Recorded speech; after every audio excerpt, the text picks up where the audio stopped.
All right, round 2, Charlotte. Finals. Getting close to see who's going to win that Wally. So, let's go check it out. Let's go.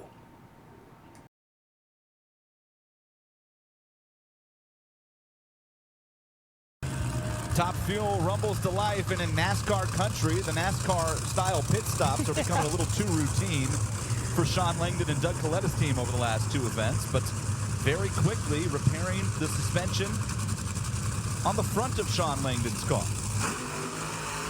Or the steering mechanics, I suppose. Not much suspension there. Quick burnout from Langdon.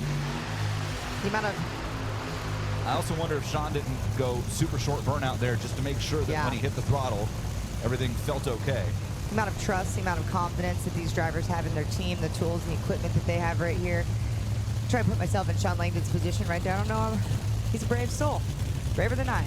Well, as he's backing up, he's kind of getting the whole slalom in there, so he's gone left and right. And at this point, Sean Langdon's made enough runs in dragsters in his life that he knows whether it feels okay or not. He absolutely does. And in a quad of people who have done just the same, we've got 2 Texas boys with Billy and Spencer Massey, and 2 Indiana boys, Tony Stewart and Sean Langdon. So Billy Torrance for Capco, Redline Oil, Mac Tools in lane number 1. Sean Langdon, the Colette Air Sound Gear Machine in lane number 2. Tony Stewart, lane number 3 for R&L Carriers and Elite Motorsports. And Spencer Massey over there in lane number 4 with his own team for the first time at an NHRA event. 2 will go to the finals. Sean moved first. And at the stripe, Sean Langdon and Tony Stewart are heading to the final quad in a phenomenal side-by-side race. All 4 cars into the 370s.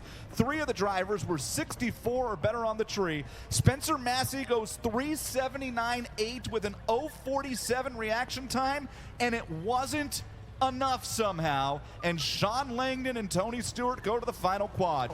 Great run for Billy right there as well. Just came on the wrong end of the wrong quad right there. Great story for Langdon, though. Next quad ready. Carlisle Tools, Napa Auto Care, the RCM car, and Maddie Gordon. And then 3 cars that expect to be in the championship conversation when we get to the World Finals. I'm not saying Maddie Gordon doesn't expect to be there, but she's just hoping to lock up Rookie of the Year, I think, at this point and have a solid year. The other 3 cars absolutely entered this year thinking, if I'm not the world champion when we get to November, I didn't have the best year I could have had. You're absolutely right. We talked yesterday about 4 whites always having that one kind of window situation of, hey, not necessarily how did you get here, but a surprise if it would have been different. And I feel like with Spencer Massey and Billy Torrance going out right there, Langdon and Stewart, obviously both winners on the year already. Maddie Gordon kind of the only one left for that Cinderella story on a 4-wide first win situation. Top Fuel for sure. Doug Coletta's Mac Tools Sound Gear Machine right there in lane number 3, trying to join his teammate Sean Langdon in the finals. Leah trying to join her husband Tony Stewart in the finals, and that Dodge machine driving for Tony's team. And in lane number 1, Justin Ashley's Skag Power Equipment car. Can Justin Ashley hanging on them again on the starting line? And if so, will anybody run him down? He's 36. Everybody's tight. What a race! Another great one. It's Doug and Leah into the finals. How about this? It's going to be Coletta Motorsports and husband and wife in the final quad in Top Fuel. Okay, that was that. So now we are going to jump right into the final run. Sit back and put your seatbelt on and enjoy. Let's go. Let's see if the fans are right. The final round of Mission Foods Top Fuel Eliminator. Leah Pruitt, Tony Stewart, Sean Langdon, and Doug Coletta. Whether the history books say this is the first time a husband and wife race in a final is a little to be debated, right? Because the winner gets winner points, and the runner-up gets runner-up, and everybody else gets semis. But I don't really care what the history books say on paper in 5 years.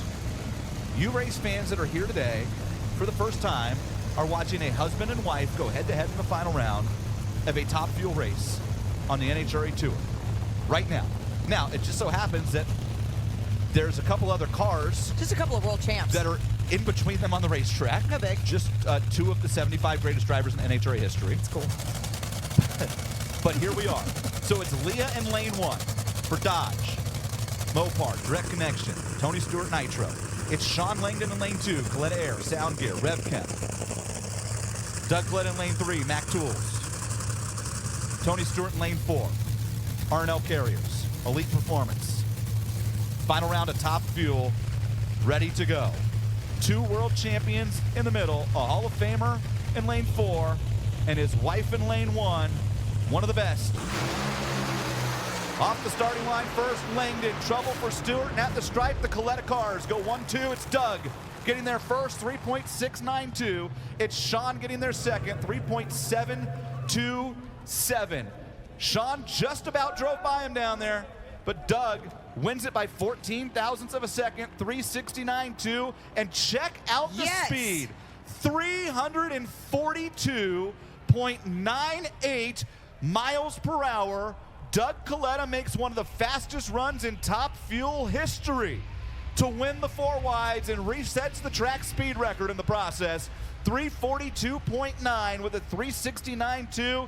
And for Doug Coletta, the reigning Top Fuel World Champion, he wins the 60th national event of his career. Here's another look.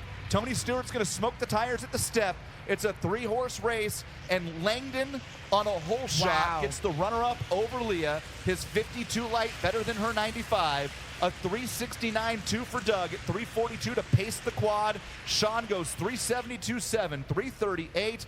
Doug Coletta wins for the 60th time in his career. And I had a feeling Doug Coletta was going to get that. Then my second choice was Sean Langdon, of course. But anyway, Doug Coletta takes home the Wally. Great job, Doug. Man, he's on a roll this year. So, with that being said, next week is Georgia, South Georgia, southern states. Used to race in Atlanta. NHRA kind of screwed that up for them. So now I believe, correct me if I'm wrong, I believe this is our first time racing at this track. It's near Valdosta, Georgia. It's in a little town called Adel. So anyway, we shall see you there. I hope you'll be there. Join me, will you? See you next time. Good day.